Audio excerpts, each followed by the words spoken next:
세계에서 거친 공중 기동을 가장 많이 경험하는 조종사들은 어떤 부대 소속일까요?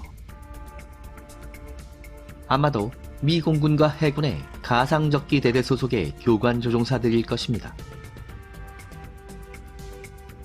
베트남전 이후부터 조종사들의 근접 공중전 능력을 향상시키기 위해 창설된 가상적기 대대는 여러 종류의 전투기를 운용했지만 F-5E 타이거2야말로 최고 조종사들이 탑승하는 미군 가상적기 대대를 상징하는 전투기였습니다.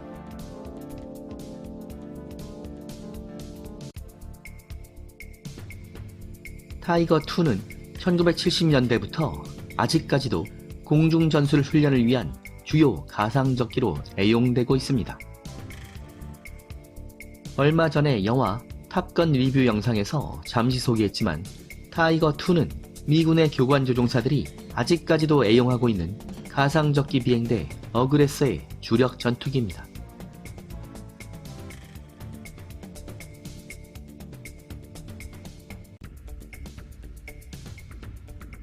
(1969년) 베트남 전쟁 중에 창설된 미 해군의 탑건 스쿨에서 미그 21의 대역으로 T-38 텔런 훈련기를 사용했는데 교관 조종사들로부터 좋은 평가를 받게 되자 미 해군은 보다 성능이 뛰어난 F-5E 타이거2를 가상적기로 본격 채용합니다. 타이거2에 탑승한 교관 조종사들은 이 전투기의 근접 공중전 성능에 높은 평가를 내렸으며 베트남 전쟁이 끝난 후에는 미 공군도 레드 플래그를 운영하게 되면서 F-5E 타이거2를 주력 가상적기로 사용하게 됩니다.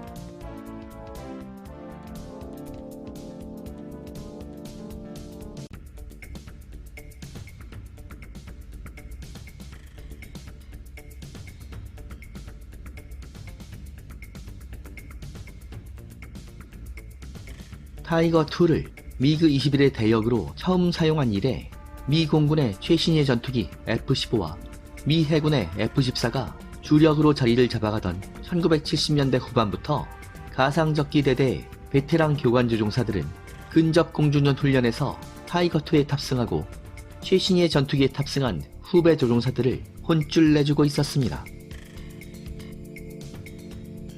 교관 조종사들은 최고의 베테랑 파일럿들이었으므로 비록 구형의 타이거2를 조종하고 있었지만 이들은 후배 조종사들이 근접 공중전에 적응하기 전에는 거의 일방적으로 후배들을 격추시켰으며 후배 조종사들은 공황 상태에 빠졌다고 합니다.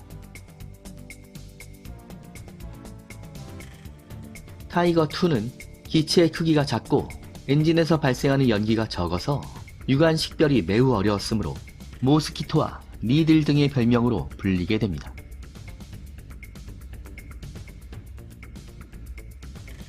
어느 정도 시간이 흐르면서 후배 조종사들이 근접 공중전을 터득하고 타이거2의 비행 특성을 파악하면 격추 교환비가 2대1 정도로 신형기에 탑승한 후배들이 우세하게 됩니다.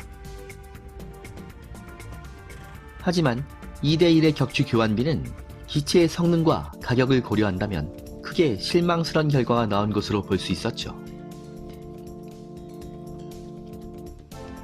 물론 최신의 전투기들의 주무기인 중거리 공대공 미사일을 쓰지 못할 상황을 가정한 근접 공중전 훈련이었으므로 F-14나 F-15의 진정한 실력이었던 원거리 교전 성능이 봉인된 상태였지만 만약 근접 공중전이 벌어진다면 아무리 최신 전투기라고 해도 타이거2와 같은 구형 전투기에게 격추될 수 있다는 것을 후배들에게 각인시켜주게 됩니다.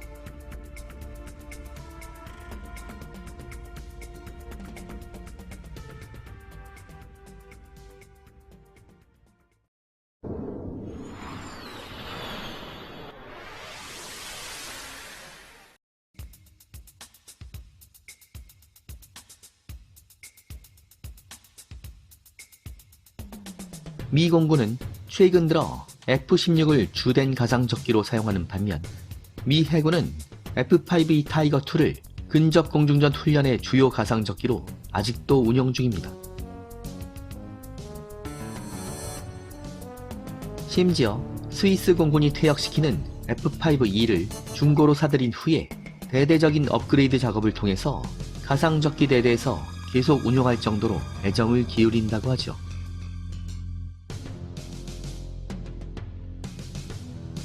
현재 미 해군과 해병대의 가상적기 대대에서 운용 중인 타이거2는 대대적인 기골 보강 작업과 함께 첨단 항전 장비를 설치해서 조종석을 보면 마치 최첨단 전투기처럼 보일 정도로 업그레이드가 진행된 상태입니다.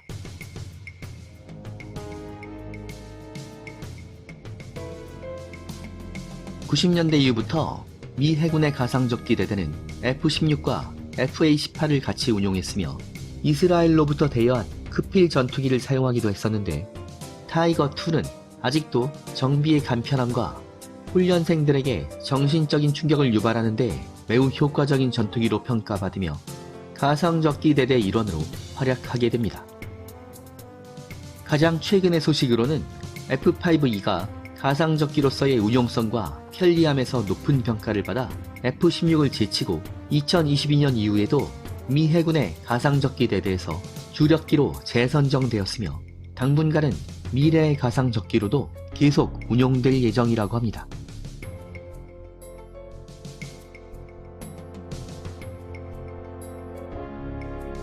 처음 등장한 지 50년이 되어가는 타이거2는 아직도 세계 각국에서 운용 중인데, 이것은 신예기로 교체할 만한 경제적 능력이 없거나 안보 상황으로 볼 때 굳이 신예기를 교체하지 않아도 충분한 경우 등등 여러가지 사유로 인한 것입니다. 이 중에는 우리나라 공군도 포함되어 있습니다. F-5E, F 타이거2는 1970년대부터 90년대까지 북한 공군의 이그-21에 맞서며 이 무렵의 한국 공군을 상징하는 존재였습니다. 우리 공군이 사용하던 F-5A-B 프리덤 파이터는 1987년 F-16의 도입과 함께 순차적으로 퇴역이 진행돼서 현재는 모든 기체가 퇴역을 완료했지만, F-5EF 타이거2는 아직도 80여 대가 운용되고 있는데, 2000년대 들어서 F-15K와 KF-16이 주력 전투기로 운용되고 있으며, 최근에는 스텔스 전투기 F-35와 고성능의 방공 미사일 시스템이 굳건하게 자리잡은 상황에서 이제는 타이거2의 전술적 가치는 소멸한 상태입니다. 기체의 수명 연장 작업이 이루어지기는 했지만 노후화에 따른 추락사고의 위험은 늘어나고 있기 때문에 하루빨리 타이거2를 퇴역시켜야 할 것으로 보입니다.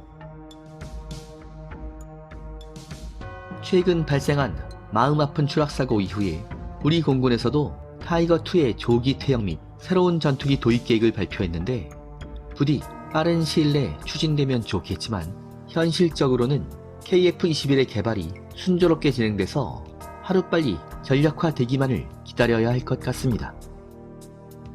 그리고 F-5EF 타이거2는 박수치며 떠나보내야 할 것입니다.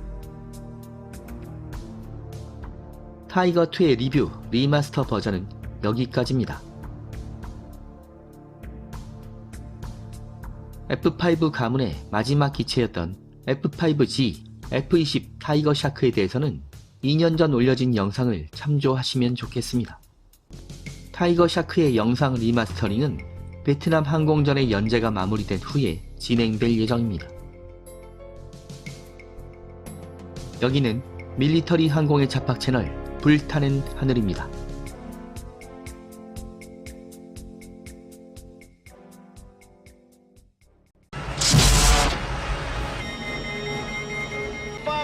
Say goodbye, asshole! Eject, eject, eject! Goodbye, asshole!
종종 자주는 아니지만 비행 사고들을 접하게 됩니다. 이제 선배들 조종사들 비행 사고를 접하게 되는데 그럴 때 보면은 정말 위급한 상황임에도 불구하고 비상 탈출을 할 수 있는 상황인데도 이게 비행기가 추락하면서 이 민간인 지역이나 아니면은 몰리는 건물이 있는 대도시나 이런 데 지역을 회피해서 항공기와 같이 산에 이렇게 추락을 해서 같이 산화되시는 분들, 이런 사례를 계속 접하다 보면 굳이 누가 시키지 않아도 조종사라면 누구나 이렇게 사명감을 가지게 될 거라고 생각합니다.